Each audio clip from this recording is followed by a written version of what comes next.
In this Dragon's Dogma 2 video, I'm going to be talking about some of the best early game and mid game weapons that you can get in Dragon's Dogma 2. These are weapons that you get before endgame. There is a point in the game where the world will change a bit, and I don't want to get into exactly how that happens or why that happens or any of the details of that. But these are the weapons that you'll get before that, and I kind of want to walk you through like what is a good upgrade path for each weapon type so you're not constantly buying weapons and then replacing it almost immediately with something better. And just kind of give you a roadmap for each weapon type. What's the most efficient way to jump from weapon to weapon as you go through the early to mid game? So first up, we're going to take a look at bows. And the first bow that you should go pick up is Darkening Storm. And this is located in a chest that's due west of Checkpoint Rest Town. Kind of follow the riverbed and go up some rocks and stuff, and you'll find it there. This is a really, really strong early game bow. It costs you no money to get. And you can just head to Checkpoint Rest Town via the Ox Cart once you get to Vernworth, and then run out and get it real quick, and you'll have a really good bow that'll hold you for a really good while. And if you're trying to improve your damage early on in the game, I would say go ahead and upgrade this in Vermundian style, since you can upgrade it early on. You're going to be using this bow for quite some time, so do go ahead and spend the upgrades on the Vermundian style. The Batali style is actually better for damage, but by the time that you get to Batal, you'll be able to get a better bow, so I don't recommend waiting to upgrade this bow. So then when you get to Bok Batal, you're going to buy the Dragon's Blink from the Bok Batali smithy there, Warren Arms, and you want to upgrade this there if you can. Like, this is the best upgrade type for bows, so you'll want to use this. Now, there is another option in Revenant's Whale that you'll get down in Volcanic Island Camp Armory, which is a bit further down in the game, that actually does more damage than this. However, it might be quite some time before you get there, and the damage difference between these bows is not significant. So if you went and got Dragon's Blink here, I don't think I would spend the money to get Revenant's Whale later. But if you want to wait and get Revenant's Whale, or run down there quickly and get it and just be min-maxed, you can do that if you want. But I highly recommend getting Dragon's Blink there, upgrading it in Batali style, and then, you know, just waiting until endgame to upgrade your bow again.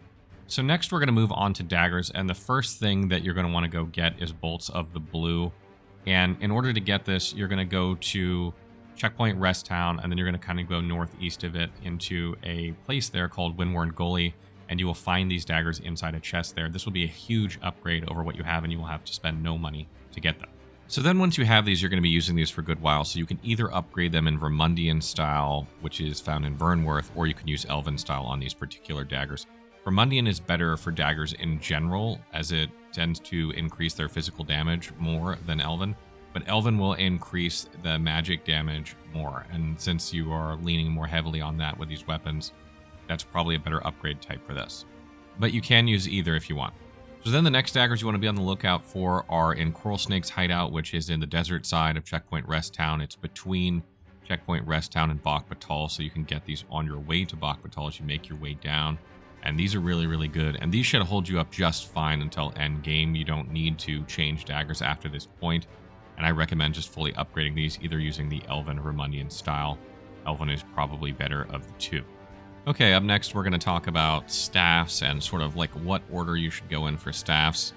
I would recommend when you first get to Vernworth that you buy a staff, and I would recommend just buying a cheap one, like not the most expensive one, one of the cheaper ones. This should give you much better magic and should improve your damage significantly without having to go crazy.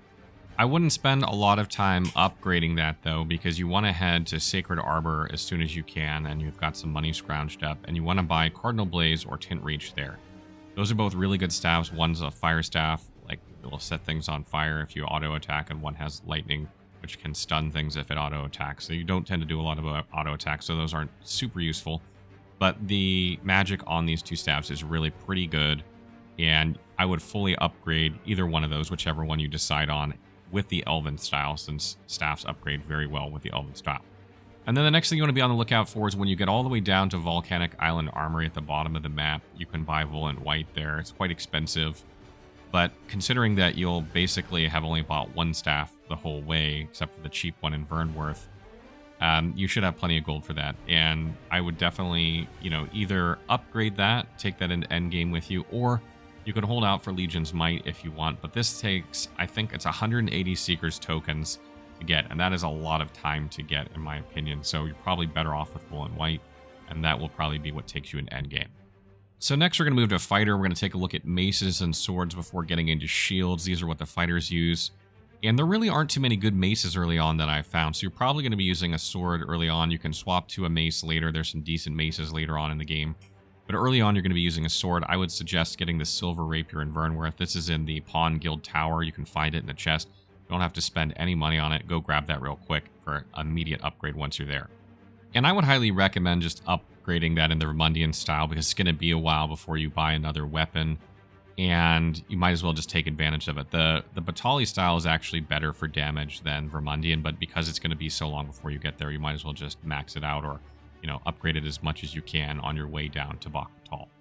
And then when you get down to Bakhbatal, you're going to want to buy the Silver Cincadia sword from the smithy there, and then probably upgrade this a little bit at least. It's going to be a little bit longer before you get another weapon upgrade. The Molten Fury or the Exalted Maces, which are both really, really good, are quite a ways south. You can beeline for them if you want, and not upgrade the Silver Cincadia to save funds. It's kind of up to you, depending on how organically you want to play. But you're going to be on the lookout for the Exalted in Dravnir's Grotto. This is kind of the cave that takes you to the southernmost part of the continent. That'll be in there, and you'll grab that if you want. And then if you go even further south, you can grab Molten Fury, which is a little bit stronger than the Exalted, if I remember correctly. But either one of those is fine. You don't have to go all the way down to get Molten Fury. But then just pick whichever one of those two you want, and then upgrade that, and you'll take that into endgame. So this brings us to shields for fighter, and the first one you're going to want to get is called Daughter of the Evening. It's actually in Vernworth Castle Vault, and what you need to do is distract the guard. I just chucked a barrel at her, grabbed her, threw her in the kitchen, and then ran in there and grabbed it. And this is a really, really, really strong shield, and it has very high knockdown power. It's like the third highest knockdown power of all shields in the game. I believe the other two are end game. So if you're wanting a knockdown type fighter, this is really good to have. And you're going to use this all the way until Bakhbatal. So you can upgrade it using Vermundian style if you want. Batali is better than Vermundian, and Dwarven is actually better than Batali. Dwarven can take a really long time to unlock, though, if you're playing organically.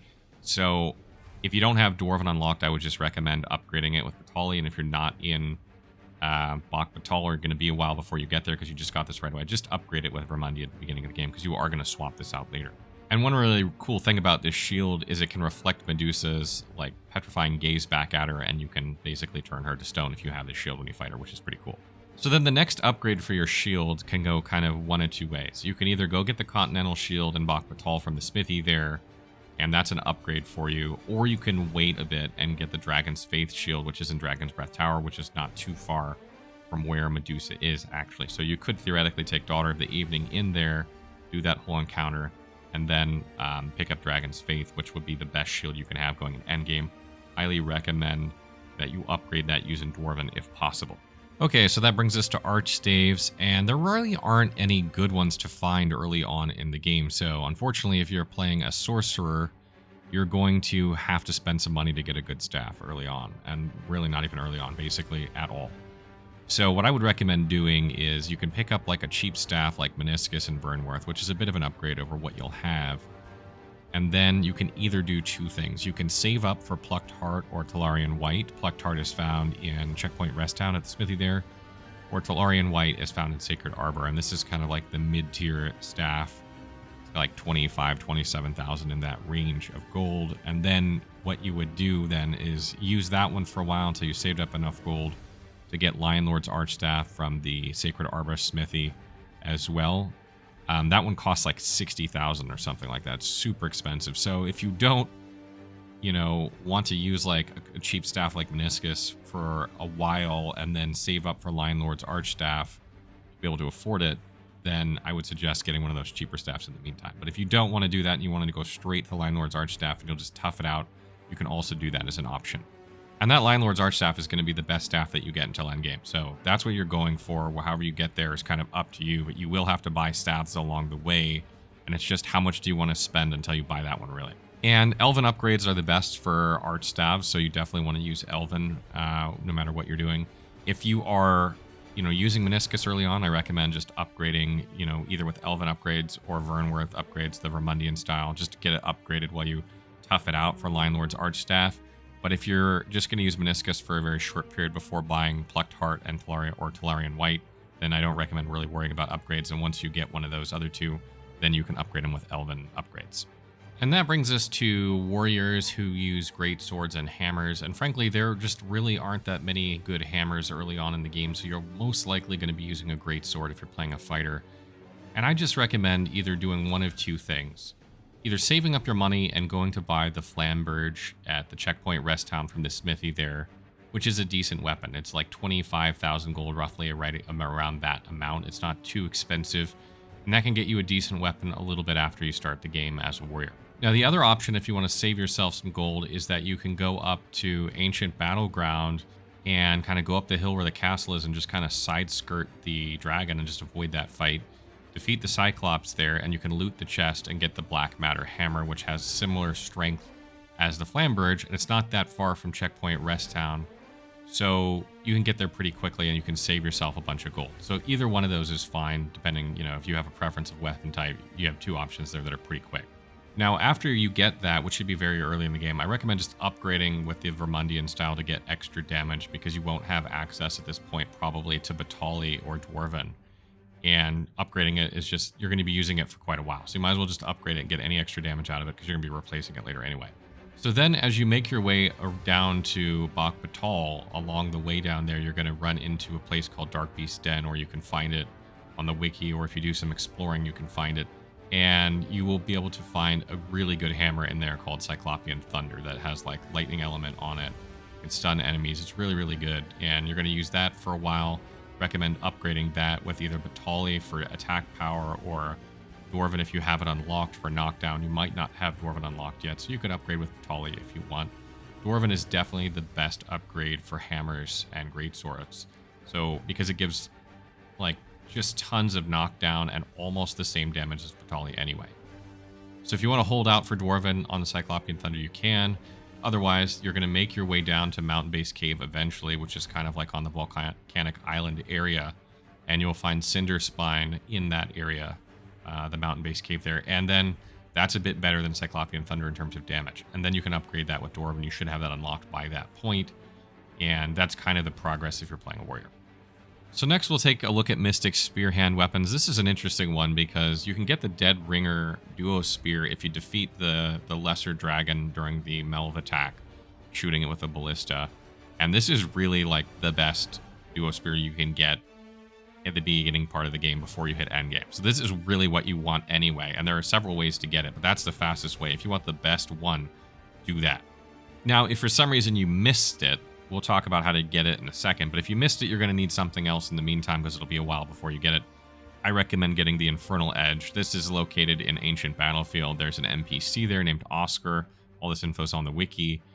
He's got a quest called Told to Rest, and if you help him, there's a locked door there. He'll give you a key to it. You can go into it, and you can loot it from there, and that's what you're going to use until you get to Bak Batal. So you're going to use that for like the whole first region of the game if you missed Dead Ringer. Upgrade that. You can use any upgrades you want, by the way. Like, they're all kind of more or less the same, so I would just recommend doing Vermundian. Just make it easy at the beginning. And then once you get to Bak Batal, you have a couple options. You can either buy Wings Asunder there, which is really pretty good in my opinion, and upgrade that. Or you can make your way out to Dragon's Breath Tower and help Sigurd defeat the dragon that got away earlier and get the Dead Ringer there, which it's kind of a ways to go from Bak Batal, but you might want to do that instead and save yourself some money. But regardless of what you do, you'll probably want to do that eventually to have it at some point. The other option is, if you don't want to go all the way to that Dragon Tower, you can buy this as well at the Volcanic Island Armory if you just want to buy it. But I don't recommend doing that. It's a waste of gold. You can get it one of two different ways, and you'll want to do the dragon fight anyway. It's pretty cool. So that's what you're going to do for Duospears. And again, upgrades, they're pretty similar no matter which upgrade you go with, so just make sure you get it upgraded. That's really the important part. So then we come to Magic Archer, and you don't get Magic Archer until way late into the game, so I'm going to assume by the time that you get it, if you're playing mostly normally, that you have access to just about every weapon in the game, including you'll probably have been able to go to Volcanic Island Camp, where you'll go there just after getting this. So you might already have the metered Catharsis bow if you explored Echoing Depths when you went through like the sand region of the game. If you have that, you can equip that and start using that. But really what you want to get is Dragon's Breath. That is the best bow you're going to be able to get essentially before going to end game. You can buy this in the Volcanic Island camp. It's quite expensive. But once you have that, you're going to want to upgrade it. And you're going to want to use the Elven upgrades and Sacred Arbor to get the most magic out of it you can. So then that takes us to Trickster and Censers. And honestly, there's not many Censers in this game, but I would just say that probably the fastest way to get a really good one is to do the Sphinx quest line. If you do that quest line, you will get a really good one called Whimsical Daydream that will hold you over just fine until you get to end game, and you can get that one relatively early on in the game, and that can carry you through like pretty much the whole way. So I wouldn't recommend spending money buying any, because that one is just simply better than any that you can buy early on or even in Bok Batal and stuff like that. So try and get that from doing the Sphinx quest line if possible. If not, you can buy one in Bok Batal, but they're not going to be as good. And when you're talking about upgrades for them, you're either going to want to upgrade Elven in order to get more magic, which will increase your Phantom's health so that it's harder to kill by enemy hits, which is nice. The more health it has, the harder it is.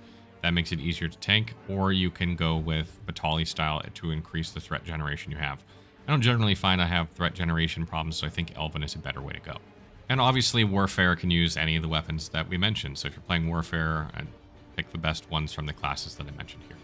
Hope you guys found this video useful. I just wanted to give you guys some ideas of weapons you can get before the end game. There's only a very limited amount of weapons at end game anyway. They're going to be quite obvious that they're better. You're not going to have to go crazy trying to find them. So I didn't really think that that would be a useful guide, but this I thought might be.